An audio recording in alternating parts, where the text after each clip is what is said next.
জামাতের আমিরের স্ট্যাটাসে আপনারা অবাক হয়েছেন।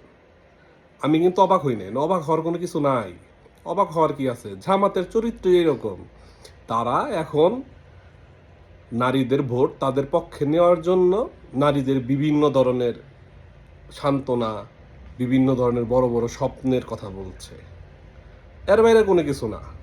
জামাত ক্ষমতায় আসলে নারীরা যে ঘর থেকে বের হইতে পারবে না, তারা যে স্বাধীনভাবে চলতে পারবে না, এটাই স্বাভাবিক। এনে অবাক হওয়ার মতো কোনো কিছু নেই। এইরকম স্ট্যাটাস, এইরকম কার্যক্রম নারীদের বিরুদ্ধে তারা আগেও করছে, এখনও করে, ভবিষ্যতেও করবে, এটাই স্বাভাবিক। তাহলে কি এই জামাতের যা আমির, ওনার যে ওয়াইফ, ওনার যে বউ, ওনাকে আপনারা চিনেন? ওনার নাম হচ্ছে আমিনা শফিক। উনি এমপিও ছিল। উনি 2001 থেকে একের পরে এমপিও ছিল।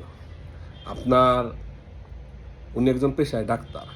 তাহলে কি জামাতের আমিরের বউ কি বেশ্যা?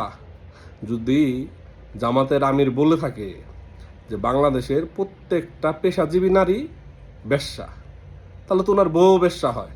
তাহলে কি জামাতের আমিরও বউ কি বেশ্যা হইল?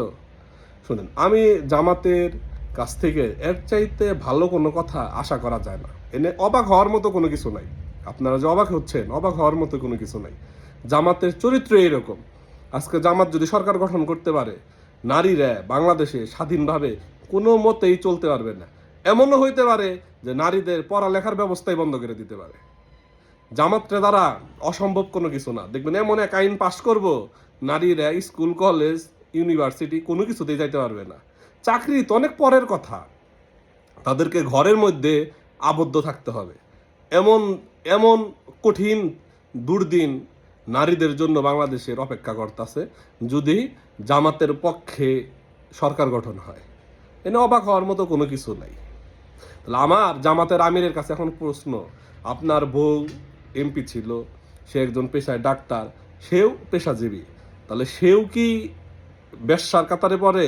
নাকি এটা আপনার পরিবারের জন্য বা জামাত নেতাদের যে বউ আছে তাদের জন্য, আর সাধারণ নারীদের জন্য আলাদা কোনো আইন কানুন আছে?